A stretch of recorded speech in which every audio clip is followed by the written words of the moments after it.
ನಮಸ್ತೆ. ಶ್ರೀ ಗಂಧದಗುಡಿ ಸೀರಿಯಲ್ನ ಇವತ್ತಿನ ಸಂಚಿಕೆಗೆ ಸ್ವಾಗತ. ಇನ್ನು ಯಾರೆಲ್ಲ ನನ್ನ ಚಾನಲ್ಗೆ ಸಬ್ಸ್ಕ್ರೈಬ್ ಆಗಿಲ್ಲ ಸಬ್ಸ್ಕ್ರೈಬ್ ಮಾಡಿಕೊಂಡು ಸಪೋರ್ಟ್ ಮಾಡಿ.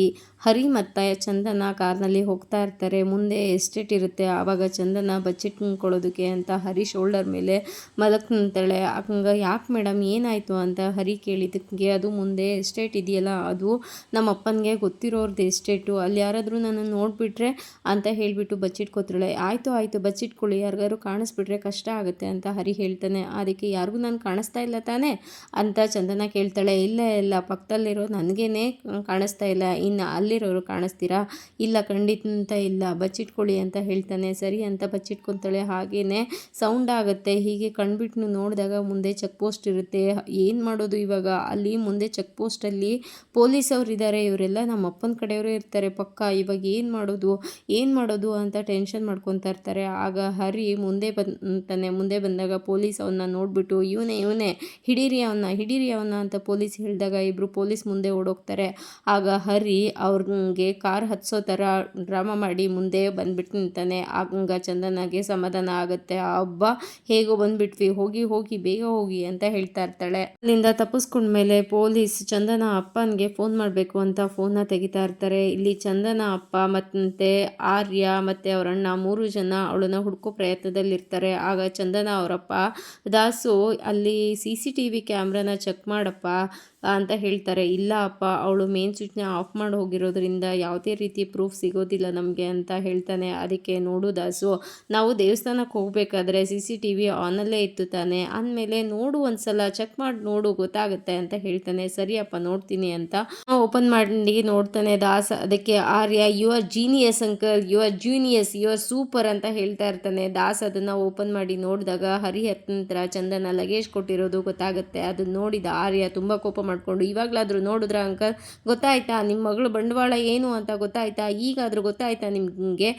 ನೀವೆಲ್ಲರೂ ಸೇರಿಕೊಂಡು ನನ್ನ ಕಿವಿ ಮೇಲೆ ಸ್ಪೇಸ್ ಇದೆ ಅಂತ ಫ್ಲವರ್ ಬೊಕ್ಕೆ ಇಡೋಕ್ಕೆ ಟ್ರೈ ಮಾಡ್ತಾ ಇದ್ದೀರಾ ಅಂತ ಹೇಳ್ತಾ ಇರ್ತಾನೆ. ನೀವು ಸ್ವಲ್ಪ ಸುಮ್ಮನೆ ಇರಿ ಆರ್ಯ ಅಂತ ಅವರಪ್ಪ ಹೇಳ್ತಾರೆ. ಅದಕ್ಕೆ ಹೇಗೆ ಅಂಕಲ್ ಸುಮ್ಮನೆ ಇರೋದು, ಯು ಶಡಾಪ್ ಅಂಕಲ್ ಫಸ್ಟ್ ಅಂತ ಹೇಳ್ತಾನೆ. ಅದಕ್ಕೆ ದಾಸ್ಗೆ ತುಂಬಾ ಕೋಪ ಬರುತ್ತೆ. ತುಂಬಾ ಕೋಪ ಬಂದು, ಆರ್ಯ ನಿಮ್ಮ ಮಾತಿನ ಮೇಲೆ ನಿಗಾ ಇರಲಿ, ಏನು ಮಾತಾಡ್ತಾ ಇದ್ದೀರಾ ಅನ್ನೋದ್ರ ಬಗ್ಗೆ ಗಮನ ಇರಲಿ ನಿಮಗೆ ಅಂತ ಹೇಳ್ತಾನೆ. ಅದಕ್ಕೆ ಆರ್ಯ ಸುಮ್ಮನೆ ಆಗ್ತಾನೆ. ಆಗ ಚಂದನ ಅವರಪ್ಪ, ನೋಡು ದಾಸ್, ನಮ್ಮ ಮನೆ CCTV ಆಫ್ ಆಗಿದೆ ಅಲ್ಲ, ಅಕ್ಕಪಕ್ಕ ಮನೆಯಲ್ಲಿ ಎಲ್ಲಾದರೂ CCTV ಇದೆಯಾ? ನಮ್ಮ ಮನೆಗೆ ಅದು ಕವರ್ ಆಗುತ್ತಾ ನೋಡಪ್ಪ ಅಂತ ಹೇಳಿದ್ದಕ್ಕೆ, ಹೌದಪ್ಪ ಪಕ್ಕದ ಮನೆಯವ್ರದ್ದು ಕವರ್ ಆಗುತ್ತೆ, ಅವ್ರ ಮಗ ನನ್ನ ಫ್ರೆಂಡು ಅಂತ ಹೇಳಿದ್ದಕ್ಕೆ, ಸರಿ ಆಯಿತು ಅವ್ರನ್ನ ಒಂದ್ಸಲ ಕೇಳಿ ನೋಡು ಫೋಟೇಜ್ನ ಕಳಿಸೋದಕ್ಕೆ ಅಂತ ಹೇಳಿದಾಗ ದಾಸ್ ಅವರಿಗೆ ಫೋನ್ ಮಾಡ್ತಾನೆ. ಫೋನ್ ಮಾಡಿದಾಗ ಅವರು ಸರಿ ಅಂತ ಹೇಳ್ತಾರೆ.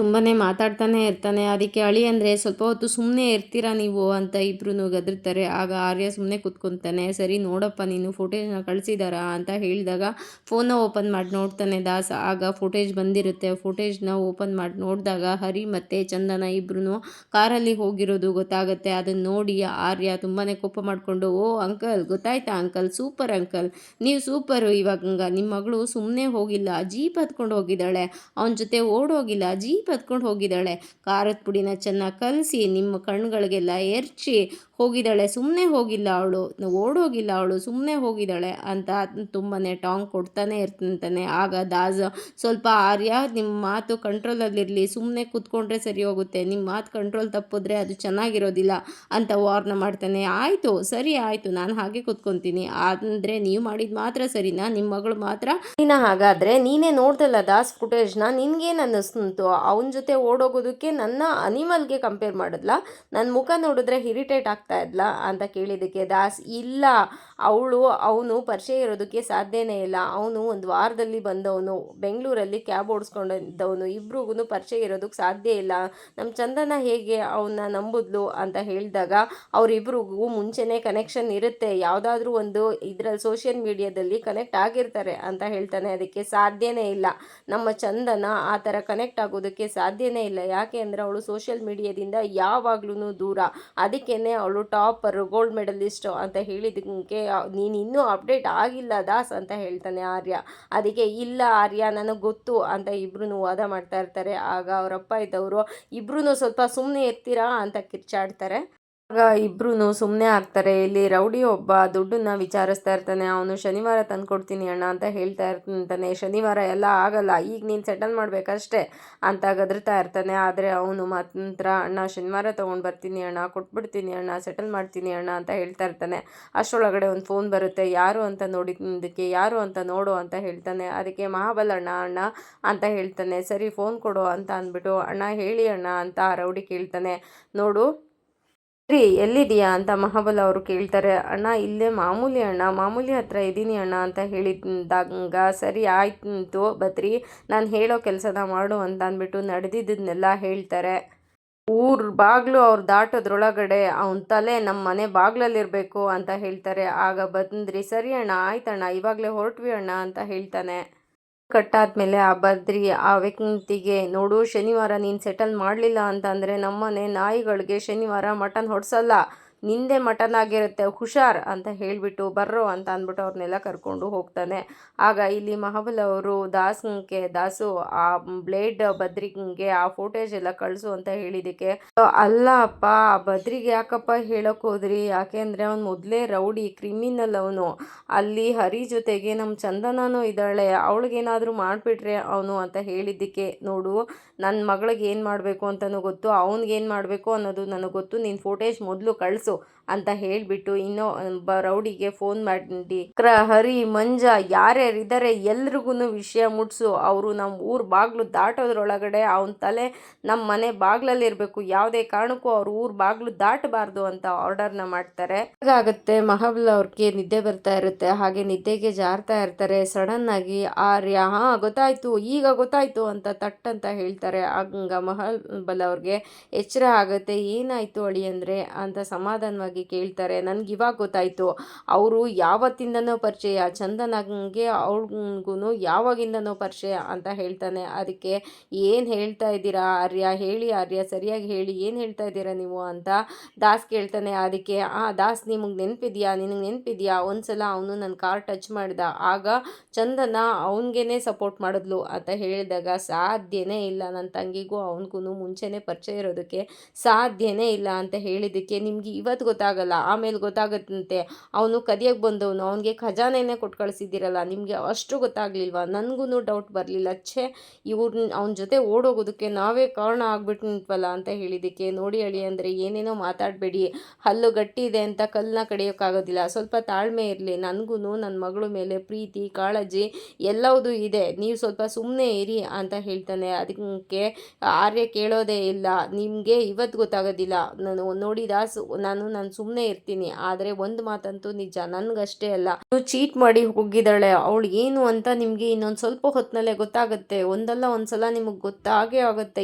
ಏನು ಹೇಳ್ತಾರೆ ಅದಕ್ಕೆ ವಾಟ್ ಇಸ್ ದಟ್ ಅಂತ ಹೇಳಿದ್ದೇನೆ, ನರ್ತೆಗೆಟ್ಟವಳು ಅಂತ ಹೇಳಿಬಿಡ್ತಾನೆ ಆರ್ಯ. ಆಗ ಮಹಾಬಲ ಅವ್ರಿಗೆ ಮತ್ತು ದಾಸ್ಗೆ ಇಬ್ರಿಗೂ ಕೋಪ ಬರುತ್ತೆ. ಏನು ಮಾತಾಡ್ತಾ ಇದ್ದೀರಾ ಆರ್ಯ, ನೋಡಿ ಅಳಿ ಅಂದರೆ ನಾಲ್ಗೆ ಗಟ್ಟಿದೆ ಅಂತ ಕಲ್ಲನ್ನ ಕಡಿಯೋಕ್ಕಾಗೋದಿಲ್ಲ, ನೀವು ಸ್ವಲ್ಪ ಹೊತ್ತು ಸುಮ್ಮನೆ ಇರಿ, ನಾಲ್ಗೆ ಮೇಲೆ ಹಿಡ್ತಾ ಇರಲಿ, ನಿಮ್ಮ ಮಾತಿನ ಮೇಲೆ ಹಿಡ್ತಾ ಇರಲಿ ಅಂತ ಬೈತಾರೆ. ಆಗ ದಾಸ್ ಅಪ್ಪ ನೀವು ಸ್ವಲ್ಪ ಸಮಾಧಾನವಾಗಿ ರಿಲ್ಯಾಕ್ಸ್ ಆಗಿರಿ, ಟೆನ್ಷನ್ ಮಾಡ್ಕೋಬೇಡಿ ಅಂತ ಹೇಳಿ ಆರ್ಯ ಕಡೆ ತಿರುಗಿ ಇವನಿಗೆ ಎಷ್ಟು ಹೇಳಿದ್ರು ಪ್ರಯೋಜನ ಇಲ್ಲ ಅಂತ ಸುಮ್ಮನೆ ಹಾಕಿ ಮುಂದೆ ಗಾಡಿ ಓಡಿಸೋಕ್ಕೆ ಶುರು ಮಾಡ್ತಾರೆ. ಆಗ ಆರ್ಯ ಆಯಿತು ನಾನು ಸುಮ್ಮನೆ ಇರ್ತೀನಿ, ಒಬ್ಬರು ಮರ್ಯಾದಸ್ಥರು ಮನೆ ಹುಡುಗಿ ಒಬ್ಬ ಡ್ರೈವರ್ ಜೊತೆ ಓಡೋಗೋದು ಅಂದರೆ ಏನು ಶೇಮ್ಲೆಸ್ ಅಂತ ಮಾತಾಡ್ತಾನೆ ಇರ್ತಾನೆ. ಆವಾಗ ನೋಡಿ ಅಳಿ ಅಂದರೆ ನಿಜವಾಗ್ಲೂ ನಾವು ಪಾಳೆಗಾರರು ವಂಶದವರು, ನಂಬಿಕೆಯಿಂದ ಬಂದರೆ ನಾವು ಏನು ಬೇಕಾದರೂ ಮಾಡ್ತೀವಿ, ಆದರೆ ನಂಬಿಕೆನ ಮುರಿದ್ರೆ ಅದು ನನ್ನ ಮಗಳಾದರೂ ಸರಿನೇ, ತಲೆ ಕಡಿಯೋದಾದರೂ ಸರಿನೇ, ನೀವು ಹೇಳೋದೇ ನಿಜ ಆಗೋದೆ, ಆದರೆ ಅದು ನನ್ನ ಮಗಳಾದರೂ ಸರಿನೇ, ತಲೆ ಕಡಿಯೋದಂತೂ ಸಿದ್ಧ ಅಂತ ಹೇಳ್ತಾರೆ. ಸರಿ ಆಯಿತು ನೋಡೋಣ ಅಂತ ಆರ್ಯ ಸುಮ್ಮನೆ ಆಗ್ತಾನೆ. ಮಹಾಬಲ ಅವರು ಫೋನ್ನ ತಗೊಂಡು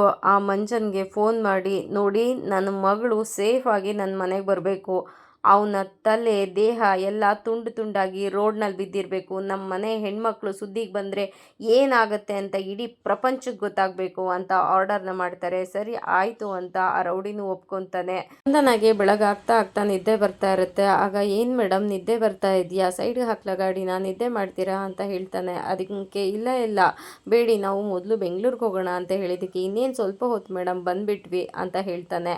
ಆಗ ಹರಿಗೂ ನಿದ್ದೆ ಬರ್ತಾ ಇರುತ್ತೆ, ಅವನ ಆಕಳ ವಿಚಾರಿಸ್ತಾ ಇರ್ತಾನೆ. ಅದಕ್ಕೆ ಅಯ್ಯೋ ಟೆನ್ಷನಲ್ಲಿ ನಾನು ನಿಮ್ಮ ಬಗ್ಗೆ ವಿಚಾರಿಸೋದನ್ನೇ ಮರ್ತ್ಬಿಟ್ಟೆ, ನಿಮ್ಗೆ ನಿದ್ದೆ ಬರ್ತಾ ಇದೆಯಾ ಅಂತ ಕೇಳ್ತಾಳೆ. ಅದಕ್ಕೆ ಅಯ್ಯೋ ಮೇಡಮ್, ನಮಗೆ ಡ್ರೈವರ್ಗಳಿಗೆ ಕಾಸ್ಟ್ಲಿ ವಸ್ತು ಅಂದರೆ ಅದು ನಿದ್ದೆನೇ ಅಂತ ಹೇಳ್ತಾನೆ. ಸರಿ ಆಯಿತು, ನಾವು ಇವಾಗ ಬೆಂಗಳೂರಿಗೆ ಹೋಗ್ತೀವಿ ಅಲ್ವಾ, ಬೆಂಗಳೂರಿಗೆ ಹೋದ್ಮೇಲೆ ನನ್ನ ಎಲ್ಲಿ ಕರ್ಕೊಂಡು ಹೋಗ್ತೀರಾ ಅಂತ ಕೇಳ್ತಾಳೆ. ಅದಕ್ಕೆ ಇನ್ನೆಲ್ಲಿಗೆ, ನಮ್ಮನೆಗೆ ಅಂತ ಹೇಳ್ತಾನೆ. ಅದಕ್ಕೆ ಏನೋ ನಿಮ್ಮನೆಗಾ ಅಂತ ಹೇಳಿದ್ದಕ್ಕೆ ಹೌದು ಮೇಡಮ್ ನಮ್ಮನೆಗೇನೆ, ಅಂದರೆ ಹಾಸ್ಟೆಲ್ಗೆ ಕರ್ಕೊಂಡು ಹೋಗ್ತೀನಿ, ಆದರೆ ನೀವು ಫ್ರೆಶ್ ಅಪ್ ಆಗಬೇಕಲ್ಲ, ಅದಕ್ಕೆ ನಮ್ಮನೆಗೆ ಅಂತ ಹೇಳ್ತಾನೆ. ಅದಕ್ಕೆ ಅಲ್ಲ, ಫ್ರೆಶ್ ಅಪ್ ಆಗೋದು ನಿಮ್ಮ ಮನೆಯಲ್ಲಿ ಏನೂ ಅಂದ್ಕೊಳ್ಳೋದಿಲ್ವಾ ಅಂತ ಹೇಳಿದ್ದಕ್ಕೆ ಯಾರು ಏನೂ ಅಂದ್ಕೊಳ್ಳೋದಿಲ್ಲ ಅಂತ ಹೇಳ್ತಾನೆ. ಅದಕ್ಕೆ ಅದು ನಿಮ್ಮ ಅಮ್ಮ ಇರ್ತಾರಲ್ಲ ಅಂತ ಹೇಳಿದ್ದಕ್ಕೆ ನಮ್ಮಮ್ಮ, ಹಾಂ ನಮ್ಮಮ್ಮ ಅಂತ ಹೇಳ್ತಾ ಇರ್ತಾನೆ. ಅದಕ್ಕೆ ಏನಾಯ್ತು ಅಂತ ಕೇಳಿದ್ದಕ್ಕೆ ಅಲ್ಲ ಮೇಡಮ್, ನೀವು ಪರಿಚಯ ಆಗಿ ಸ್ವಲ್ಪ ದಿನಗಳೇ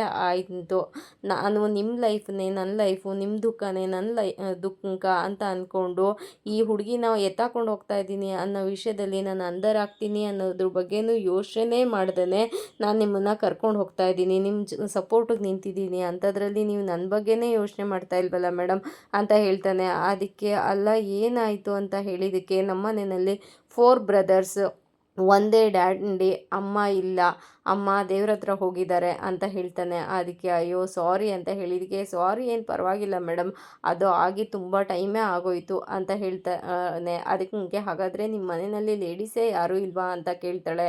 ಇಲ್ಲ ಮೇಡಮ್ ಯಾರೂ ಇಲ್ಲ, ನೀವು ಬಂದರೆ ನೀವೇ ಲೇಡೀಸ್ ಅಂತ ಹೇಳ್ತಾನೆ. ಅದಕ್ಕೆ ಏನಂದ್ರಿ ಅಂತ ಹೇಳಿದಕ್ಕೆ ಅಲ್ಲ ಮೇಡಮ್, ನೀವು ಬಂದರೆ ನೀವು ಲೇಡೀಸ್ ಅಲ್ವಾ ಅದಕ್ಕೆ ಹೇಳಿದೆ ಅಂತ ಹೇಳಿದ್ದಕ್ಕೆ ಸರಿ ಹಾಗಾದರೆ ನೀವು ಮನೆಯಲ್ಲಿ ಹೇಗಿರ್ತೀರಾ, ಬೋರ್ ಆಗಲ್ವಾ ನಿಮಗೆ, ಲೇಡೀಸ್ ಇಲ್ಲದೆ ಇರೋ ಮನೆಯಲ್ಲಿ ಹೇಗಿರ್ತೀರಾ ಅಂತ ಹೇಳಿದ್ದಕ್ಕೆ ಅದೇನು ಮೇಡಮ್ ಏನೂ ತೊಂದರೆ ಇಲ್ಲ, ಬೋರ್ ಆಗುತ್ತೆ, ಅಮ್ಮ ಇದ್ದಿದ್ರೆ ಚೆನ್ನಾಗಿರ್ತಾ ಇತ್ತು, ಬಟ್ ಏನು ಮಾಡೋಕ್ಕಾಗಲ್ಲ, ನಾವಂತೂ ಜಾಲಿಯಾಗಿ ಚೆನ್ನಾಗಿರ್ತೀವಿ, ಏನೂ ಆಗೋದಿಲ್ಲ ಅಂತ ಹೇಳ್ತಾನೆ. ಆದರೂ ನಿಮಗೆ ಬೋರ್ ಆಗೋದಿಲ್ವಾ ಅಂತ ಅಂದಿದ್ದಕ್ಕೆ ಇಲ್ಲ ಮೇಡಮ್, ನಾವು ತುಂಬಾ ಚೆನ್ನಾಗಿ ಜಾಲಿಯಾಗಿರ್ತೀವಿ, ಅದಕ್ಕೆ ನಮ್ಮನೇನ ಶ್ರೀಗಂಧದ ಗುಡಿ ಅಂತ ಹೇಳೋದು ಅಂತ ಹೇಳ್ತಾನೆ. ಹಾಗೂ ಖುಷಿ ಆಗುತ್ತೆ. ಹಾಗೇನೆ ಅವರಿಬ್ಬರ ಪ್ರಯಾಣ ಮುಂದುವರಿಯುತ್ತೆ. ಮುಂದೆ ಕಾರ್ ಬರ್ತಾ ಬರ್ತಾ ಮುಂದೆ ಒಂದು ಕಾರ್ ನಿಂತಿರುತ್ತೆ, ಅಲ್ಲಿ ಒಂದು 4 ಜನ ರೌಡಿಗಳು ನಿಂತಿರ್ತಾರೆ. ಅದನ್ನು ನೋಡಿ ಯಾರ್ರೀ ಇದು ಅಂತ ಚಂದನ ಕೇಳ್ತಾಳೆ. ಆದರೆ ನನ್ನ ಫ್ರೆಂಡ್ಸ್ ಅಂತೂ ಅಲ್ಲ, ನಿಮ್ಗೇನಾರು ಗೊತ್ತಾ ಅಂತ ಹೇಳಿದ್ದಕ್ಕೆ ನನಗೇನು ಗೊತ್ತಿರುತ್ತೆ ಅಂತ ಹೇಳ್ತಾಳೆ. ಅದಕ್ಕೆ ಸರಿ ಹಾಗೇನೆ ಕೆಳಗಡೆ ಇಳಿದು ಹೋಗಿ ಸ್ವಲ್ಪ ಕೇಳ್ಕೊಂಡು ಬರ್ತೀರಾ ಅಂತ ಹೇಳಿದ್ದಕ್ಕೆ ನಾನು ಹೋಗಬೇಕಾ ಅಂತ ಹೇಳಿದ್ದಕ್ಕೆ ಮತ್ತೆ ಸುಮ್ಮನೆ ಇರ್ರಿ ಸ್ವಲ್ಪ ಅಂತ ಹೇಳ್ತಾ ಇರ್ತಾನೆ. ಅಷ್ಟರೊಳಗಡೆ ಆ ರೌಡಿ ನಿನಗೆ ಓಡಿಸ್ಕೊಂಡು ಹೋಗೋದಕ್ಕೆ ನಮ್ಮ ಯಜಮಾನ್ರ ಮಗಳೇ ಬೇಕಿತ್ತೇನೋ ಅಂತ ಹೇಳಿ ಮಚ್ಚನ್ನು ತೆಗಿತಾನೆ. ಆಗ ಅವರಿಗೆ ಕನ್ಫರ್ಮ್ ಆಗುತ್ತೆ ಇವರು ಅಪ್ಪ ಕಳಿಸಿರೋರೆ ಅಂತ. ಚಂದನ ಇವರು ನಮ್ಮ ಅಪ್ಪ ಕಡೆಯವರೇ ಅಂತ ಹೇಳಿದ್ದಕ್ಕೆ ನಿಮ್ಮ ಅಪ್ಪನಿಗೆ ಸ್ವಲ್ಪ ಹೊತ್ತು ಸುಮ್ಮನೆ ಇರೋಕ್ಕಾಗಲ್ವೇನ್ರಿ ಅಂತ ಹೇಳಿದ್ದೇನೆ, ಇವಾಗ ಏನು ಮಾಡೋದು ಅಂತ ಯೋಚನೆ ಮಾಡ್ತಾ ಕಾರನ್ನು ಹಿಂದೆ ತೆಗೆದು ಸೈಡಿಂದ ಕಾರ್ನ ಓಡಿಸ್ಕೊಂಡು ಮುಂದೆ ಬಂದುಬಿಟ್ಟು ನಿಂತಾನೆ ಹರಿ. ಆಗ ಚಂದನಾಗೆ ಸಮಾಧಾನ ಆಗುತ್ತೆ. ಆ ರೌಡಿ ಕಾರ್ನ ತೆಗಿಯೋ ಬೇಗ ಓಡಿಸೋ ಅಂತ ಅಂದ್ಬಿಟ್ಟು ಕಾರೊಳಗಡೆ ಕೂತ್ಕೊಂಡು ಇಲ್ಲಿ ಮಹಾಬಲ ಅವ್ರಿಗೆ ಫೋನ್ನ ಮಾಡ್ತಿಂತಾನೆ. ಫೋನ್ ಮಾಡಿ ಅಣ್ಣ ನಿಮ್ಮ ಮಗಳು ಎಲ್ಲಿದ್ದಾಳೆ ಅಂತ ಗೊತ್ತಾಗ್ಬಿಡ್ತಣ್ಣ, ಸಿಕ್ಬಿಟ್ರಣ್ಣ ಅಂತ ಹೇಳಿದ್ದಕ್ಕೆ ಇದ್ದು ಅಂದರೆ ಕರ್ಕೊಂಡು ಮನೆ ಹತ್ರ ಬಾ ಅಂತ ಹೇಳ್ತಾರೆ. ಆದರೆ ಅಣ್ಣ ಅಂತ ರಾಗ ಎಳಿತಾ ಇರ್ತಾನೆ. ಅದಕ್ಕೆ ಏನೋ ಬದ್ರಿ ಆದರೆ ಅಂತ ರಾಗ ಎಳಿತಾ ಇದೆಯಾ, ಅದು ಏನಾಯಿತು ಸರಿಯಾಗಿ ಬೊಗಳು ಅಂತ ಹೇಳ್ತಾನೆ. ಅದಕ್ಕೆ ಅದು ಅಣ್ಣ ಹಿಡಿಯೋಷ್ಟರೊಳಗಡೆ ಮುಂದೆ ಪಾಸ್ ಆಗಿಬಿಟ್ರು ಅಣ್ಣ ಅಂತ ಹೇಳಿದ್ದಕ್ಕೆ ಏನೋ ಹೇಳ್ತಾ ಇದೆಯಾ, ಅವ್ರು ಯಾವುದೇ ಕಾರಣಕ್ಕೂ ನನ್ನ ಕೈಯಿಂದ ತಪ್ಪಿಸ್ಕೋಬಾರ್ದು, ತಪ್ಪಿಸ್ಕೊಂಡ್ರೆ ಏನು ಮಾಡ್ತೀನಿ ಅಂತ ನಿನಗೆ ಗೊತ್ತು ತಾನೆ ಅಂತ ಹೇಳಿದ್ದಕ್ಕೆ ಈ ಬದ್ರಿಯಿಂದ ಯಾವುದೇ ಕಾರಣಕ್ಕೂ ಅವರು ತಪ್ಪಿಸ್ಕೊಳ್ಳೋಕ್ಕೆ ಸಾಧ್ಯನೇ ಇಲ್ಲ ಅಣ್ಣ, ನಾನು ಹಿಡಿತೀನಿ ಅಂತ ಹೇಳ್ತಾನೆ. ಸರಿ ಆಯಿತು ಅಂತ ಫೋನ್ನ ಕಟ್ ಮಾಡ್ತಾರೆ. ಆರ್ಯ ಏನಾಯಿತು ಅಂಕಲ್ ಅಂತ ಕೇಳ್ತಾನೆ ಇರ್ತಾನೆ. ಚಂದನ ಇರೋ ಲೊಕೇಶನ್ ಗೊತ್ತಾಗಿದೆ ಅಂತ ಹೇಳ್ತಾರೆ. ಸರಿ ಆಯಿತು ಲೊಕೇಶನ್ನ ಕಳಿಸ್ತೀನಿ ಅಂತ ಬದ್ರಿ ಹೇಳಿರ್ತಾನೆ. ಸರಿ ಆಯಿತು ಅಂತ ಫೋನ್ನ ಓಪನ್ ಮಾಡಿದಾಗ ಲೊಕೇಶನ್ ಬಂದಿರುತ್ತೆ. ಆಗ ಮಹಾಬಲ್ ಅವರು ದಾಸ್ ಸರ್ಕಲ್ ಗಡೆ ಗಾಡಿನ ತಿರುಗಿಸು ಅಂತ ಹೇಳ್ತಾರೆ. ಆಗ ಎಲ್ಲರೂ ಚಂದನ ಮತ್ತು ಹರಿನ ಚೇಸ್ ಮಾಡೋಕ್ಕೆ ಶುರು ಮಾಡ್ತಾರೆ. ಇದಾಗಿತ್ತು ಇವತ್ತಿನ ಸಂಚಿಕೆ. ಈ ಸಂಚಿಕೆ ಇಷ್ಟ ಆಗಿದ್ರೆ ಒಂದು ಲೈಕ್ ಕೊಟ್ಟು ಶೇರ್ ಮಾಡಿ, ಕಮೆಂಟ್ ಬಾಕ್ಸಲ್ಲಿ ಕಮೆಂಟ್ ಮಾಡಿ ತಿಳಿಸಿ ಹೇಗಾಗಿತ್ತು ಇವತ್ತಿನ ಸಂಚಿಕೆ ಅಂತ. ಮುಂದಿನ ಸಂಚಿಕೆಯಲ್ಲಿ ಸಿಗೋಣ. ಅಲ್ಲಿವರೆಗೂ take care, bye, thank you.